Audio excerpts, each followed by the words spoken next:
Siapa saja yang tinggal di dalam aku dan aku di dalam dia, ia berbuah banyak.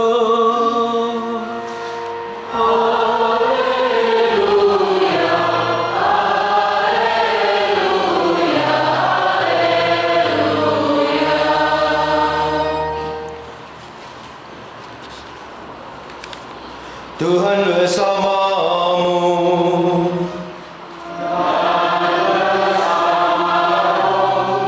Inilah Injil suci menurut Matius.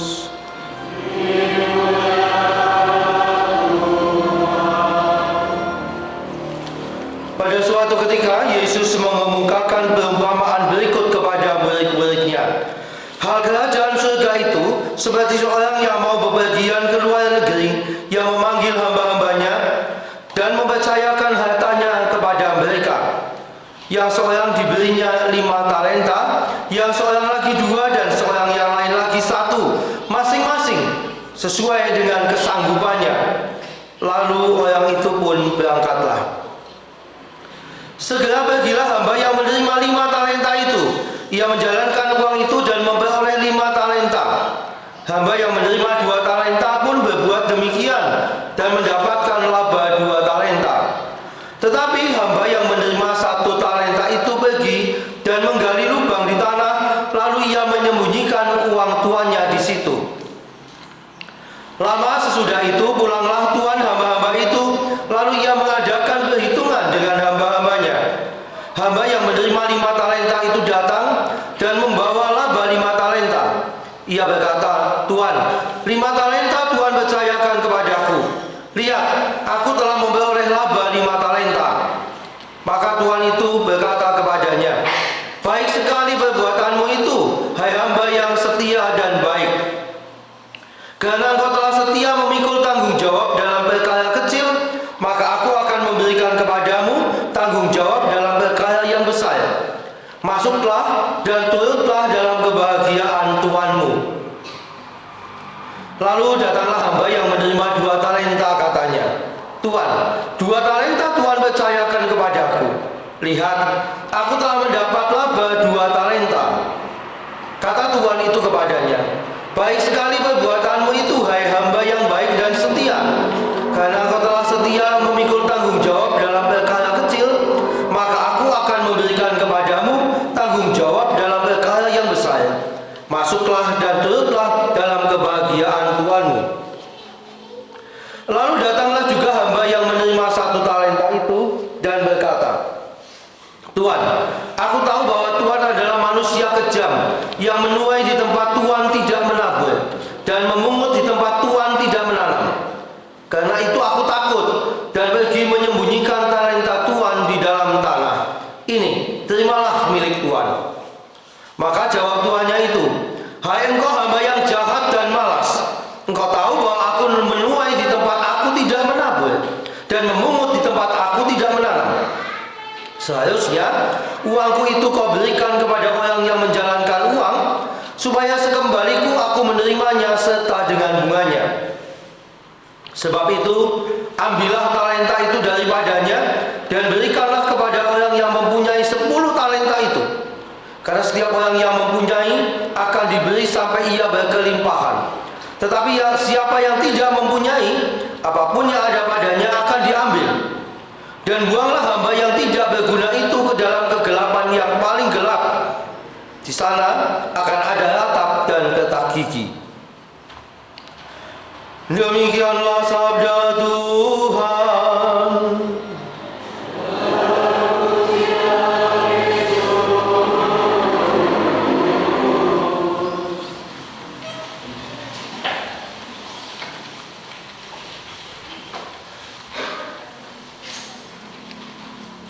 Para saudara sekalian yang terkasih, bacaan hari ini mengajak kita untuk melihat bagaimana kita masing-masing sebagai orang pilihan Allah mendapatkan karunia yang begitu luar biasa yang diberikan kepada kita, yang disebut dalam perumpamaan tadi sebagai talenta. Talenta kita itu masing-masing berbeda.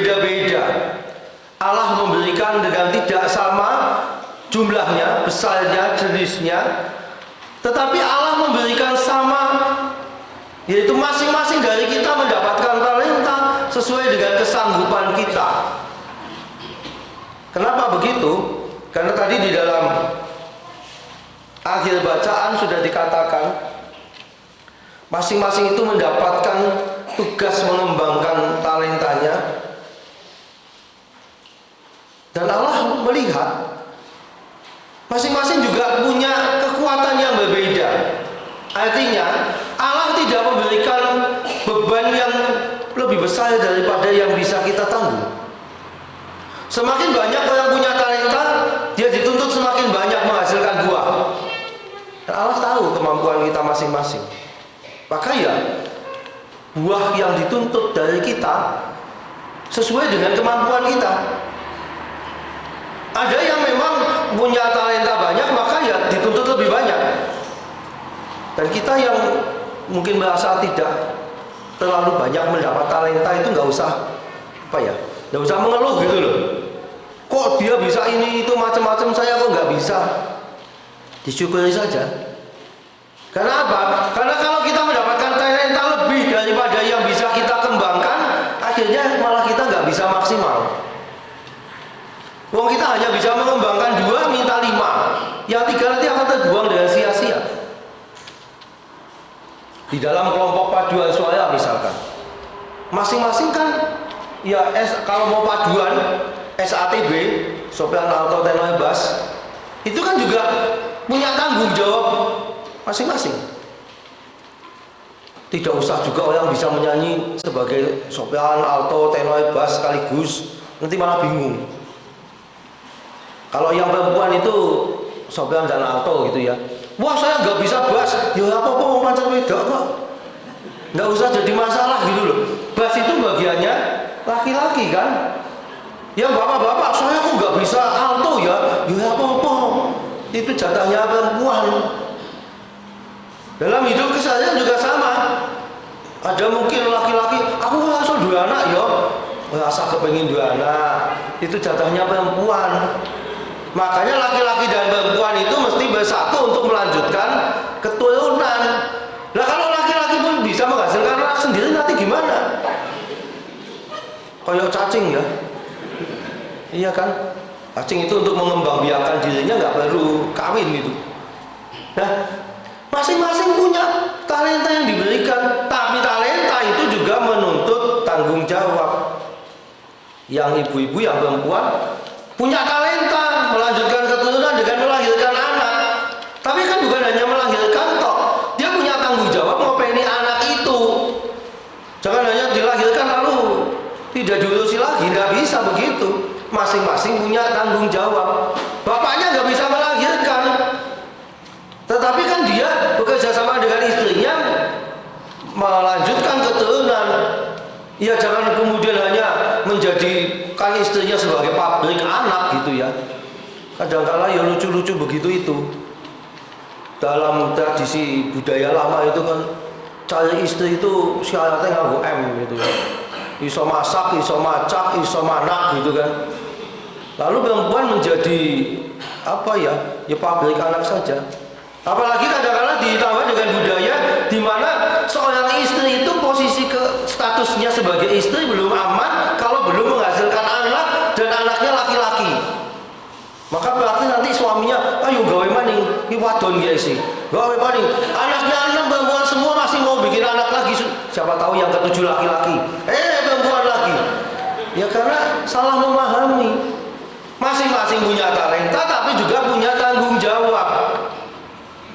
Saya kenal beberapa keluarga korban tradisi.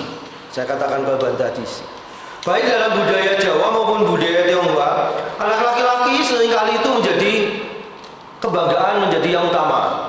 Punya anak sedosin pun kalau belum melahirkan laki-laki belum aman. Suaminya mungkin nggak masalah.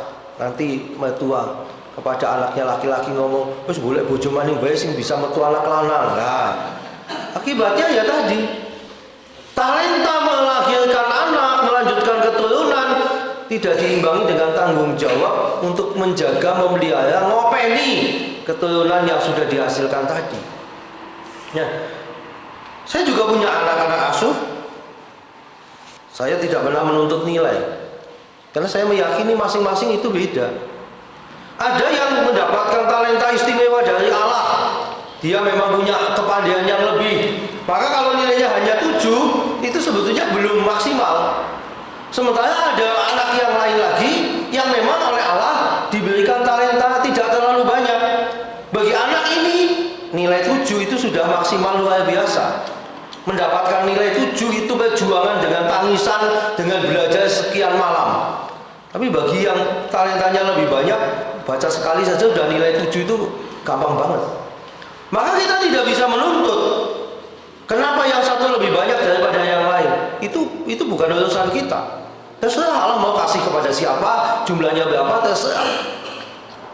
Tetapi justru yang mesti kita pikirkan, kita pertimbangkan selalu adalah apakah aku sudah memaksimalkan talenta yang diberikan Allah kepadaku. Kalau aku bisa menghasilkan itu buahnya 5 tapi menghasilkan cuma 3, itu artinya aku belum maksimal. Bagaimana aku bisa memaksimalkan diri? Sebaliknya, orang lain mendapatkan buah hasil talentanya 5, kok saya cuma dapat 2? Ya kalau itu memang maksimalmu, ya tidak masalah toh. Bukan soal jumlah. Tetapi bagaimana kita bekerja dengan tekun, dengan setia mengembangkan talenta yang kita punya. Punya talenta banyak, tapi kalau nggak dikembangkan, nggak dipakai, tidak dimanfaatkan untuk menjadi berkat bagi orang lain, ya percuma. Munggu kebanggaan kok, wah talentaku akeh loh, kalau untuk dibagi eman-eman. Ya percuma kalau yang kayak gitu itu. Talenta kita macam-macam. Bapak Ibu Saudara sekalian, anak-anak, kita bisa melihat talentaku itu apa? Talenta itu pasti sesuatu yang positif. Talentaku adalah tidur panjang. Yo itu aneh kok yang ngono kuwi gitu ya. Kenapa? Lihat. Tadi dalam perumpamaan tadi, ketika Tuhan itu ketemu dengan hambanya yang dikasih 1, lalu tidak mengembangkan, hanya dikubur saja, balik ke sijinya, iki nggonmu siji bali, kembali ke awal. Apa yang dikatakan oleh Tuhan itu tadi? Hai engkau hamba yang jahat dan malas. Talenta itu tidak pernah berwujud kejahatan atau kemalasan. Maka kalau saya mengatakan talenta saya itu nyolong itu ya, waduh. Kalau yang lain mengatakan bakat saya itu nyontek, kok yang kok bangga? Nyontek bangga. Iya, mau itu kan talenta saya. Jajal ketemu dengan dine kalau yang disebut talenta. Nggak bisa. Talenta itu sesuatu yang baik, yang menghasilkan kebaikan bukan hanya untuk dirinya saja, tapi talenta itu sesuatu yang kalau dikembangkan akan menghasilkan kebaikan bagi orang lain. Yang namanya nyontek, nyolong, maling itu tidak membawa kebaikan bagi orang lain. Maka itu bukan talenta. Saya punya talenta sedikit kecil, tapi kalau saya setia, tidak malas mengembangkannya, maka Allah berkenan. Tadi lihat, yang hanya menghasilkan 2, Allah juga tidak protes. Yang 5 dapat 5, Allah nggak protes. Kamu yang 5 kok cuma dapat 5, yang 2 aja dapat 2. Nah, nggak bisa. Allah nggak pernah menuntut itu kok. Tapi bagaimana kita mengenali talenta-talenta kita? Bagaimana kita mengembangkannya? Bagaimana talenta itu menjadi berkat bagi orang lain? Sehingga akhirnya pada saatnya nanti kita boleh mempertanggungjawabkan apa yang sudah kita miliki, yang kita kembangkan di dunia ini. Hari ini gereja mengajak kita, minggu sebelum Kristus Raja, setiap tahun itu pasti sudah dijadikan oleh gereja sebagai hari orang miskin sedunia. Bukan untuk merayakan kemiskinan loh ya. Karena kadang-kadang lucu, hari kaum muda merayakan kaum muda, hari orang miskin berarti merayakan, oh iya, bukan begitu. Dulu zaman tahun 2008 apa ya, ada tahun kemiskinan gitu ya. Itu kan sebetulnya judulnya tahun keprihatinan kemiskinan, tapi mau disingkat tahun kemiskinan. Loh, miskin kok bangga? Yesus Kristus sudah menderita bagi kita supaya kita yang miskin menjadi kaya oleh penderitaannya. Makanya jadi wong Katolik ojo bangga dengan kemiskinan. Kita diajak bersama Yesus berjuang melawan kemiskinan itu. Maka kalau hari ini, saya tidak tahu, mungkin banyak juga di antara kita yang nggak sadar ini hari orang miskin sedunia ya. Banyak yang nggak sadar itu sebetulnya. Kalau yang sadar biasanya gereja-gereja, kelompok-kelompok itu membuat kegiatan-kegiatan untuk menunjukkan bela rasa dengan orang miskin, untuk membantu keprihatinan orang miskin. Bentuknya macam-macam. Nanti habis misa ini saya langsung ke Basen, karena Wanita Katolik Republik Indonesia DPD Keuskupan Purwokerto mengadakan bakti sosial pengobatan di sana. Tapi saya juga yakin teman-teman di DPD PKRI ini pasti lupa pengobatan gratis ini tidak dikaitkan dengan orang miskin sedunia pasti. Judulnya dalam rangka 50 tahun DPD Keuskupan Purwokerto. Jadi memang ya lupa semua. Seperti biasanya orang miskin juga dilupakan, nggak cocok. Peringatannya saja ikut dilupakan. Nah, kalau kita punya talenta, berapapun besarnya talenta itu, berapapun banyaknya, apapun jenisnya, mestinya kita juga selalu bisa berbagi berkat dengan orang miskin. Sapaan-sapaan kita. Ada orang miskin yang takut ke gereja. Kenapa? Karena gerejanya megah sekali. Neng Banyumas kayaknya sih ya gerejanya ya megah banget gitu ya. Tapi berbahagialah Bapak Ibu Saudara sekalian yang punya gereja seperti ini, tidak membuat orang miskin menjadi takut ke gereja. Itu sebuah talenta yang bisa dimanfaatkan. Ketika dengan bangunan yang sederhana, tetapi kita bisa mengembangkan talenta keramah-tamahan kita, talenta persaudaraan kita, bagaimana kita menyapa, saling menyapa satu sama lain, itu kan talenta sebetulnya. Bagaimana ini kita pakai? Bapak Ibu Saudara sekalian yang terkasih, pada akhirnya kita nanti akan diminta membuat pertanggungjawaban atas semua talenta yang kita punya. Sekali lagi bukan soal banyaknya, sekali lagi bukan hanya soal berapa hasil yang kita kembangkan, bukan itu, tapi bagaimana kesetiaan kita dalam mengembangkan talenta itu. Bagaimana kita melawan kemalasan-kemalasan yang ada pada diri kita. Mungkin orang mengatakan, saya kan punya talenta banyak. Seperti anak sekolah tadi, saya kan nilainya sudah 8. Ya 8-mu itu belum seimbang dengan 7-nya temanmu. Kamu cuma belajar sekali 8, temanmu belajar sehari semalam cuma 7. Coba kamu juga ikut belajarnya ditambah. Jangan puas dengan angka 8 yang kamu punya, karena itu belum maksimal. Saudara sekalian yang terkasih, mari kita bersyukur kepada Allah. Ingat aku wong umum kaya ini kok diberi banyak talenta. Saya masih mendapatkan talenta. Saya selalu mengatakan ya, saya itu cedal tidak lengkap, abjad 26 saja hilang siji ya toh. Enggak apa-apa. Talenta diberikan Allah memang jumlahnya abjad hilang siji gitu kan. Tapi saya bersyukur kepada Allah. Talenta ini satu membuat saya gampang dihafalke wong. Musik sing cedal kaya. Nah, yang lain-lain dilupakan itu, tapi yang satu ini diingat karena cedalnya itu. Cedal tapi kakean ngomong lah gue. Minggu yang lalu saya punya kesempatan, ini bukan sombong tapi syukur, saya hanya mau mengatakan tidak usah takut, tidak usah merasa rendah diri dengan kekurangan kita. Minggu yang lalu saya punya kesempatan dolan ke Singapura. Untuk apa? Sebetulnya tujuan pertama ngisi persekutuan doa Poedan. Demi persekutuan doa iso dolan tekan kono. Saya sebagai bocah kelampok wong desa, ora bayangna dolan-dolan tekan Singapura kono. Tapi ya tadi Allah menghendaki supaya talenta yang terbatas ini bisa dikembangkan. Saya sudah beberapa kali ngisi online. Lalu teman-teman di sana mengatakan, kali ini datanglah ke sini. Ngisi beberapa PD, 2-3 PD dan 1 misa.